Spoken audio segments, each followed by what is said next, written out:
जैसा हम जानते हैं कि हर शनिवार को मैं हरियाणा सरकार अथवा केंद्र सरकार की बहुत सी स्कीमें, उनके लाभार्थियों से किसी न किसी एक वर्ग से बात करता हूं, लेकिन आज सीधे लाभार्थियों से बात तो मैं नहीं कर पा रहा हूं, बल्कि समाज के ऐसे लोगों को जो लाभार्थी हैं, उनको सरकारी योजना, उसका लाभ पहुंचाने वाले जो एक माध्यम के रूप में काम करते हैं, ऐसे बंधुओं से बात करता हूं। क्योंकि आज मैं जो राशन डिपो धारक, जिनको पीडीएस की दुकानें कहते हैं, ऐसे राशन डिपो धारकों से बात कर रहा हूं और सरकार की जो सस्ते राशन देने की योजना है, उसको राशन पहुंचाने का काम आप करते हैं। जिनको राशन पहुंचाया जाता है, जो गरीब लोग हैं, ऐसी संख्या लगभग 32 लाख के आसपास है, जो कि हमारे हरियाणा प्रदेश की कुल मिलाकर के लगभग 45% ये जनसंख्या हिस्सा बनती है। अब आप एक सेवा के नाते से इधर सरकार से जुड़े हैं और उधर सरकारी योजना के जो लाभार्थी हैं, उनके साथ आप जुड़े हैं, सरकार की योजना का सीधा लाभ उन तक पहुंचाते हैं। एक प्रकार का आप अपना व्यवसाय भी करते हैं और एक सेवा का काम भी उनके साथ मिलकर के करते हैं। तो एक बहुत बड़ा काम है। इसलिए आपसे बात करके आज मैं जरूर इस बात की जानकारी बाद में लेना चाहूंगा कि कहीं आपके कार्य करने में कोई कठिनाई आ रही है, अथवा जो लाभार्थी हैं, जो राशन प्राप्त करते हैं, ऐसे लोगों को कोई कठिनाई आ रही हो, तो आप सीधा अगर हमको जानकारी देंगे तो निश्चित रूप से इन समस्याओं को भी हम दूर करेंगे।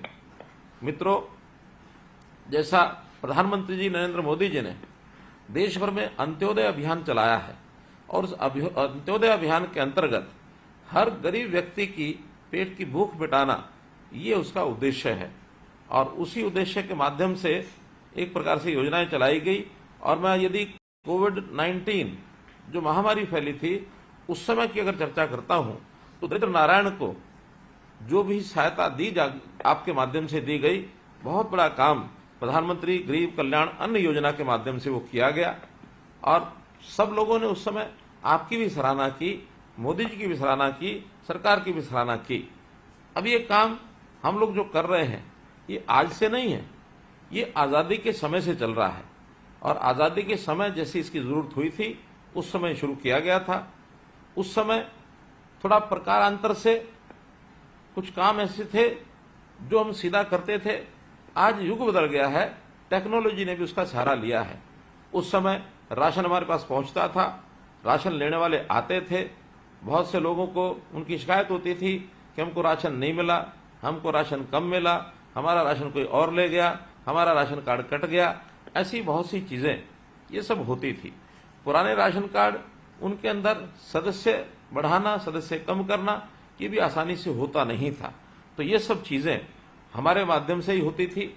लेकिन अब टेक्नोलॉजी के माध्यम से ये सब चीजें बहुत सरल हो गई हैं, बहुत आसान हो गई हैं। पहले हम अपने रजिस्टर रखते थे, उसके अंदर सब कुछ लिखना होता था और कभी भी उसका जो जांच करने वाले लोग आकर के जांच करते थे। लेकिन आज सब चीज एक प्रकार से ऑटोमेशन के माध्यम से ऑटोमेटिक हो गया है। हमको पीओएस की मशीनें मिल गई हैं और पीएस की मशीन के माध्यम से ही हर व्यक्ति का, कार्ड धारक का हिसाब रखा जाता है कि कितना राशन उसने लिया है, कितना नहीं लिया है। यदि इस महीने कोई व्यक्ति राशन नहीं ले जा सका है, तो अगले महीने शेष बचा राशन भी वो ले जा सकता है। हमारे यहाँ कितना सामान आया है, कितना राशन मिला, कितना नहीं मिला, ये सब हिसाब किताब भी उसमें रखा जाता है। हमारा स्टॉक कितना है, ये भी पता लगता है। कोई व्यक्ति अगर शिकायत करता है तो उसकी शिकायत भी उसी के हिसाब से दूर कर दी जाती है। कभी कभी तो राशन आने का समय निश्चित नहीं होता था, लोग हमको पूछते रहते थे कि राशन कब आएगा, कब नहीं आएगा। और आप जैसे लोग भी ये सुन के जवाब देके कई बार थक जाते थे। लेकिन अब टेक्निकल तौर पर हमने जब भी राशन की सप्लाई आपकी दुकान पर होती है, उसी समय एसएमएस करके मोबाइल के माध्यम से उनको संदेश दे दिया जाता है कि अब राशन पहुंच गया है दुकान पर, आप अपना जाकर के राशन प्राप्त कर सकते हैं। तो इस प्रकार ये जो सिस्टम बने हैं, इस सिस्टम ने आपके काम को भी सरल किया है और सरकार के काम भी सरल किया है। उपभोक्ता जो है उसके काम को भी सरल किया है। आप सब लोग लगभग 9,434 जो दुकानें स्वचालित जो पीडीएस की दुकानें हैं, उन मशीनों के माध्यम से पीओएस का जो मशीनों का उपयोग करते हैं, वो पीओएस की दुकान जो मशीनें हैं वो भी आपको उपलब्ध करा दी गई हैं, इसलिए कोई कठिनाई आती नहीं है।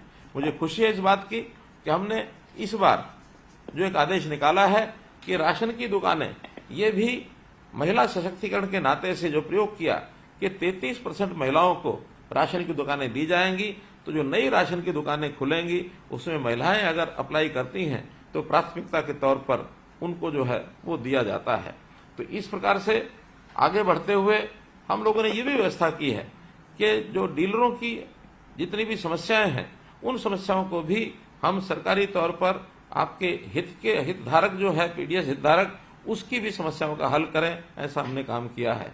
राशन में आप सब लोग गेहूं और चावल तो देते ही हैं, साथ में कभी कभी जब योजना बनती है उसमें दालें दी जाती हैं, कभी तेल दिया जाता है, चीनी भी दी जाती है, कभी नमक की भी सप्लाई होती है। जो आवश्यक चीजें हमको गरीब जनता को सप्लाई करनी होती हैं, वो सब चीजें आपके माध्यम से की जाती हैं। प्रधानमंत्री जी ने बहुत अच्छा एक और काम जो किया कि कभी कभी कोई परिवार अपने स्थान को छोड़कर दूसरे स्थान पर जाता था तो उसको राशन कार्ड भी बदलवाना पड़ता था। एक दुकान से दूसरी दुकान पर ले जाने के लिए उसको बहुत मशक्कत करनी पड़ती थी। लेकिन पूरे देश भर में प्रधानमंत्री जी की योजना अनुसार एक राष्ट्र एक राशन कार्ड, इस योजना को चलाया ताकि कोई व्यक्ति राशन कार्ड कहीं भी किसी भी दुकान पर ले जाकर के राशन लेना चाहता है तो वो ले जाकर अपना राशन ले सकता है, किसी को भी कठिनाई नहीं आती है। और मैं विश्वास करता हूं कि आपने भी किसी भी व्यक्ति को, चाहे कहीं और प्रदेश का या किसी और स्थान का आपके पास आया होगा, निश्चित रूप से आपने उनको राशन दिया होगा। इसमें कोई कमी ना आने दें। हर किसी को खाने का अधिकार उसको मिला हुआ है, तो उसको राशन का प्राप्त करने का भी अधिकार है। हमारे पास उसका नाम दर्ज है अथवा नहीं है, लेकिन कोई व्यक्ति राशन कार्ड लेके आया है तो उस राशन कार्ड के हिसाब से उसको जो सामान उसका देना है, ये जरूर हम ध्यान रखेंगे। एक बात कभी ऐसी भी ध्यान में आती है कि आपके जो राशन यानी लेने वाले लोग हैं, जो भी हितधारक हैं, आपको सब पता होता है कौन व्यक्ति कैसा है। हमारी योजना गरीब व्यक्ति के लिए है, क्योंकि सरकार के ऊपर साधनों का, सरकार के पास जो संसाधन है उसके ऊपर अधिकार अगर है तो गरीब व्यक्ति का है। यदि आपको लगता है कि कोई गरीब व्यक्ति छूट गया है, हमारे दायरे से बाहर रह गया है, तो उसके नाम को निश्चित रूप से आप हमारे तक पहुंचाएं ताकि तुरंत उसका जो है राशन कार्ड बनाया जा सके। हाँ, एक दूसरा भी विषय कभी कभी होता है कि व्यक्ति गरीब तो नहीं है, लेकिन किन्हीं कारणों से उसने अपना राशन कार्ड बनवा लिया। वो अगर राशन लेकर के जाते हैं तो निसंकोच आप वो भी बताइए, हम उस व्यक्ति को भी समझाएंगे, उसकी जानकारी भी लेंगे, उसके जो आय होती है उस आय की भी हम उसके तथ्य जांचेंगे। तो उनको कहेंगे कि एक गरीब आदमी का अधिकार किसी मध्यम वर्ग के या किसी ऊंचे आय वर्ग के व्यक्ति को उसको नहीं लेना चाहिए। हमने तो अपनी ओर से एक बहुत बड़ी सुविधा की है। देश भर में आज जो बीपीएल है उसकी आय सीमा 1,20,000 रुपया वार्षिक है। हमने उसको बढ़ा करके पहले से ही 1,80,000 रुपया वार्षिक कर दी है। तो इस नाते से भी बड़ी संख्या में राशन कार्ड हमने पिछले दिनों बनाए। लगभग 12.5 लाख राशन कार्ड जनवरी 2023 में एक क्लिक के ऊपर हमने बनाए थे। इसलिए अब ये कोई शिकायत नहीं कर सकता कि मेरी कम है फिर भी मेरा राशन कार्ड नहीं है। हमने अपनी ओर से पूरा प्रयत्न किया है। फिर भी आपके माध्यम से यदि हमको जानकारी मिलेगी तो निश्चित रूप से इसका भी हम हल निकालेंगे और हम उनको राशन देने की व्यवस्था ये सारी पूरी करेंगे, आपके माध्यम से करेंगे। मुझे ये भी ध्यान है कि आपके राशन की दुकान के कारण से हो सकता है आपका व्यवसाय उतना ज्यादा न चल पाता हो, आपको अतिरिक्त आय कैसी हो, इसकी भी समय समय पर हम चिंता करते हैं। आपकी जो नई योजनाएं हैं उन योजनाओं के ऊपर भी आपको सुझाव देंगे, उसके ऊपर हम काम करेंगे। आप उसके अतिरिक्त कोई ना कोई और अपना काम कर ही रहे होंगे, अन्यथा राशन की दुकान के साथ साथ अन्य कोई काम भी करें। इसलिए आपकी खुशहाली, उसमें मैं समाज की खुशहाली देखता हूं। आप खुशहाल बने और आपका व्यवहार निश्चित रूप से सरकार की योजनाओं को भी प्रभावित करता है, क्योंकि भले आप सरकारी राशन की दुकान का काम करते हैं, लेकिन लोगों के मन में ये सरकारी राशन की बजाय दुकान को ही सरकारी कह दिया जाता है कि ये सरकारी दुकान का राशन है। तो सरकारी राशन का दुकान होना एक बात है, राशन का सरकारी दुकान में होना ये दूसरी बात है। जो लोगों को लगता है कि आपकी दुकान सरकारी दुकान है, तो जो आपकी छवि है वो सरकार की छवि बनेगी। इसलिए निश्चित रूप से आप कभी भी ऐसा कोई काम न करें जिससे सरकार की छवि पर भी फर्क पड़े या आपकी छवि पर फर्क पड़े। शुद्ध सात्विक काम करना यही आपके लिए एक प्रकार से अपेक्षित है। और मैं आपको आपके इस आत्मविश्वास को, यानी जो समाज में भी आप आत्मविश्वास भरते हैं, उस योजना को भी, मैं उस काम को भी आपकी सराहना करता हूं और आपका धन्यवाद करता हूं कि आप गरीब आदमियों की सेवा करते हैं। आपको विश्वास दिलाता हूं, आपकी हर समस्या के समाधान के लिए हम आपके साथ खड़े हैं। बहुत बहुत धन्यवाद, बहुत बहुत आभार।